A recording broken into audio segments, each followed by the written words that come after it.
If you feel like you aren't progressing quickly enough in property, well, this could be why. A lot of people get stuck. Perhaps you can't decide on an investment area.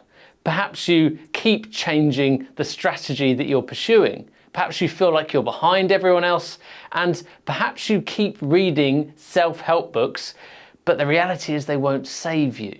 And I recently watched a video which gave a great example about climbing a mountain. I appreciate this looks more like a pyramid. I'm not about to talk to you about a pyramid scheme, but let's consider this like a mountain. And let's say that at the top of this mountain is our goal. Okay, this is our successful outcome, and that's what we are looking to find a route to, a path to, in order to achieve our goal, become successful. You see, most people are thinking about what is the perfect path up to the top of the mountain. But the reality is that there are several different ways that we can go about it, several different routes up to the top of that mountain. In fact, there can be routes which are different.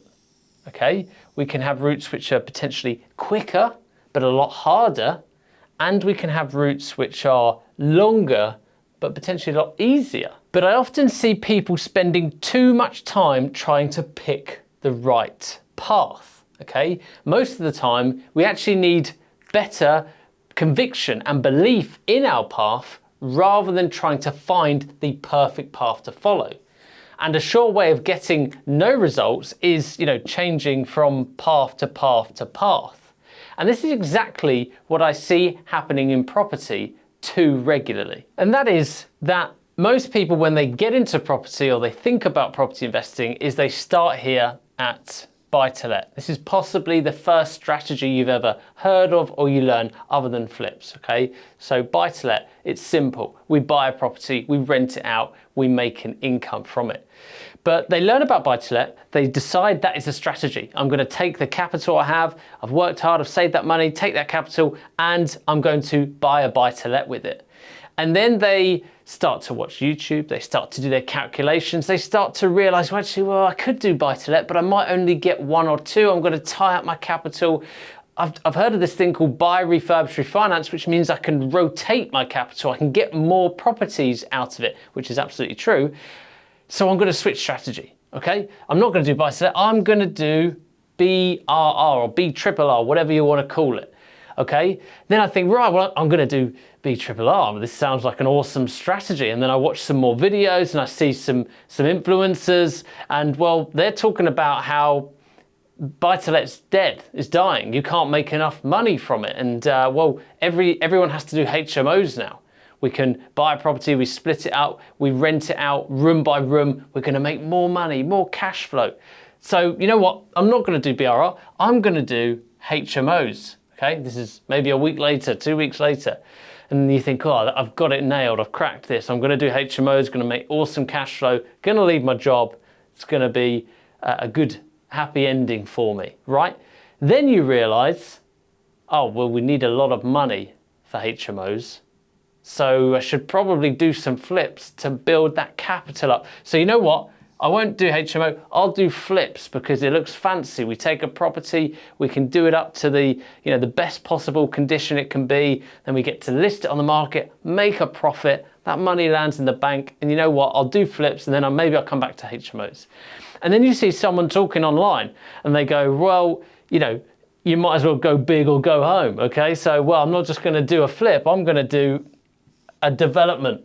Okay, if you're going to do one property, well, it's just like doing 10, isn't it? All at once. I think I've heard a few people say that before, is that, doing one flip is just like doing 10, okay? I don't know what delusional person came up with that, but I guess you could argue that if you're doing a site with 3 new builds on it, well, you might as well do 10, but doing a flip and doing a new build development is not the same, but it looks fancy online. So I'm gonna do a development, okay?